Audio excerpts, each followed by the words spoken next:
রাত পোহালেই ডাকসু নির্বাচন এবং সেই নির্বাচনকে ঘিরে ঢাকা বিশ্ববিদ্যালয় এলাকার নিরাপত্তার জন্য কিন্তু বিপুল সংখ্যক আইন শৃঙ্খলা রক্ষাকারী বাহিনীর সদস্যদের কিন্তু রাখা হয়েছে। একটু যদি তথ্য দিয়ে রাখি যে আজকে অর্থাৎ আজ, আগামী এবং নির্বাচনের পরের দিনও কিন্তু এই আইন শৃঙ্খলা রক্ষাকারী বাহিনীর সদস্যরা তারা কিন্তু থাকবেন। একটু যদি বলে রাখি যে আজকে আইন শৃঙ্খলা রক্ষাকারী বাহিনীর সদস্য রয়েছেন 1491 জন, আর এর মধ্যে নারী সদস্য রয়েছেন 175 জন। 175 জন নারী সদস্য নিয়ে আজকের কিন্তু আইন শৃঙ্খলা রক্ষাকারী বাহিনীর সদস্য যারা রয়েছেন তারা কিন্তু ঢাকা বিশ্ববিদ্যালয়ের বিভিন্ন পয়েন্টে কিন্তু তারা রয়েছেন এবং সেখানে কিন্তু তারা কাজ করছেন। মূলত ঢাকা বিশ্ববিদ্যালয়ের যে আইন শৃঙ্খলার যে জায়গাটা, সেই জায়গা থেকে মূলত তাদেরকে রাখা হয়েছে। কোনো প্রকার যেন অপ্রীতিকর ঘটনা না ঘটে সেই জায়গা থেকে মূলত তাদেরকে এই ঢাকা বিশ্ববিদ্যালয়ে রাখা হয়েছে। এবং পাশাপাশি আমরা দেখতে পাচ্ছি যে ঢাকা বিশ্ববিদ্যালয়ের টিএসসি এলাকায় কিন্তু আমরা দেখছি যে একটি জল কামান নিয়ে আসা হয়েছে, একটি সাজোয়া জানোয়ার কিন্তু নিয়ে আসা হয়েছে এবং যেটি বলছিলাম যে বিপুল সংখ্যক আইন শৃঙ্খলা রক্ষাকারী বাহিনীর সদস্য তারা কিন্তু এখানে কাজ করছেন। আরেকটি বিষয় জানিয়ে রাখতে চাই, আগামীকাল পুলিশ সদস্যর ভিতরে কাজ করবেন প্রায় 2064 জন পুলিশ সদস্য কাজ করবেন এবং তার মধ্যে নারী সদস্য রয়েছেন 215 জন এবং তারা কিন্তু আগামীকাল যে ভোট, সেই ভোটের মাঠে কিন্তু কাজ করবেন। ভোটের মাঠে কোনো প্রকার যেন অপ্রীতিকর ঘটনা না ঘটে সেই জায়গা থেকে কিন্তু মূলত তারা কাজ করবেন। ইতিমধ্যেই ঢাকা বিশ্ববিদ্যালয়ের যে টিএসসি অর্থাৎ রাজু ভাস্কর্য প্রাঙ্গণে কিন্তু আমরা দেখতে পাচ্ছিলাম যে পুলিশের যে কন্ট্রোল রুম রয়েছে সেই পুলিশের কন্ট্রোল রুম কিন্তু স্থাপন করা হয়েছে। পাশাপাশি বিভিন্ন কেন্দ্রকে ঘিরে কিন্তু আমরা দেখতে পাচ্ছিলাম যে পুলিশের বেশ কিছু সদস্য তারা কিন্তু সেখানে রয়েছেন এবং ঢাকা বিশ্ববিদ্যালয়ে যেগুলো প্রবেশ পথ রয়েছে সেই প্রবেশ পথগুলোতেও কিন্তু আইন শৃঙ্খলা রক্ষাকারী বাহিনীর সদস্যরা তারা কিন্তু রয়েছেন। এবং আরেকটি বিষয় যদি বলে রাখি যে নির্বাচনের পরের দিন অর্থাৎ বুধবারের দিকে কিন্তু তারাও কাজ করবেন, অর্থাৎ 3 দিন কিন্তু কাজ করবেন এই ঢাকা বিশ্ববিদ্যালয় এলাকায় এবং সেদিন তারা থাকবেন 819 জন সদস্য এবং সেই 819 জনের পাশাপাশি থাকবেন 75 জন নারী সদস্য এবং এই যে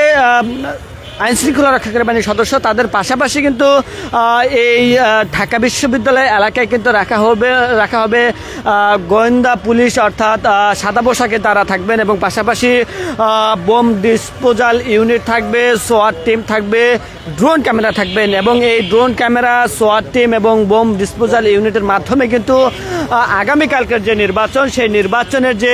প্রচারণা বা দুঃখিত আগামীকালকের যে নির্বাচনের যে ভোট গ্রহণ, সেই ভোট গ্রহণ কিন্তু অনুষ্ঠিত হবে। কোনো প্রকার যেন অপ্রীতিকর ঘটনা না ঘটে সেই জায়গা থেকে মূলত ঢাকা বিশ্ববিদ্যালয় প্রশাসন তারা ডিএমপি থেকে সহযোগিতা চায় এবং সেই জায়গা থেকে মূলত আজকে থেকে কিন্তু এই যে আইন শৃঙ্খলা রক্ষাকারী বাহিনীর সদস্যদের যে উপস্থিতি, সেই উপস্থিতি কিন্তু দেখতেই পাচ্ছেন আপনারা। আরেকটি বিষয় জানিয়ে রাখতে চাই, এই পুলিশের পাশাপাশি সাদা পোশাকে আইন শৃঙ্খলা রক্ষাকারী বাহিনীর সদস্য থাকবেন, গোয়েন্দা সংস্থার লোকজন থাকবেন, পাশাপাশি ঢাকা বিশ্ববিদ্যালয়ের যে তাদের নিজস্ব যে নিরাপত্তা কর্মী রয়েছেন তারাও থাকবেন এবং বিএনএস এবং বিভিন্ন যারা স্কাউটে যারা সদস্যরা রয়েছেন তারাও কিন্তু আগামীকাল ভোটের মাঠে কিন্তু কাজ করবেন, এমনটি কিন্তু আমরা জানতে পেরেছি। এবং ইতিমধ্যে আপনারা দেখতে পাচ্ছেন যে বিএনএস এবং বিএনএসের সদস্যরা তারা কিন্তু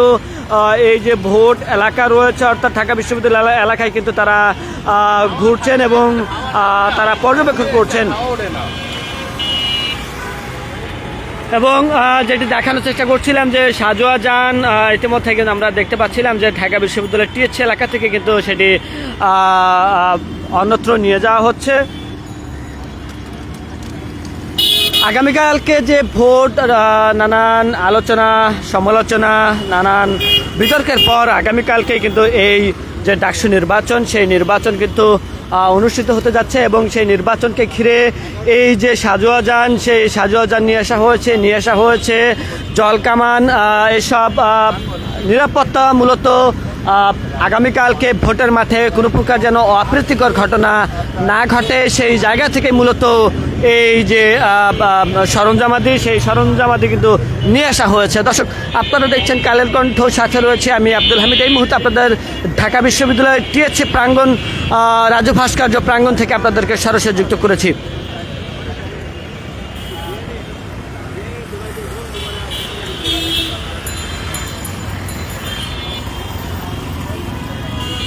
গতকাল রাত 11টার দিকে কিন্তু এই যে ঢাকা বিশ্ববিদ্যালয়ের যে ডাকসু নির্বাচন, সেই নির্বাচনের যে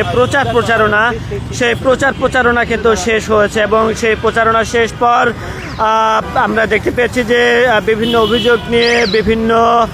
প্যানেলের পক্ষ থেকে সংবাদ সম্মেলন করা হয়েছে এবং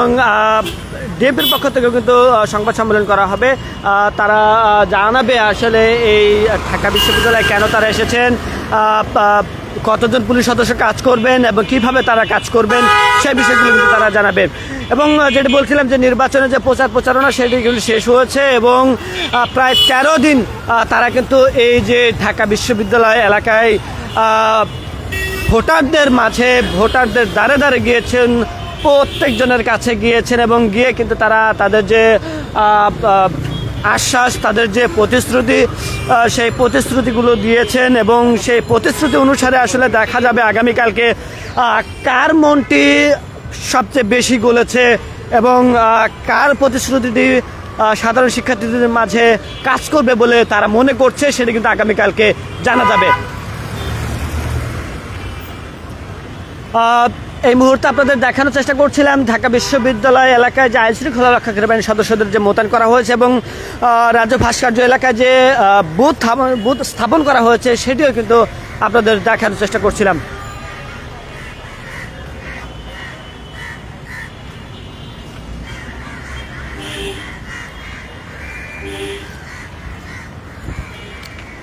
ছাত্রদল, ছাত্র শিবির,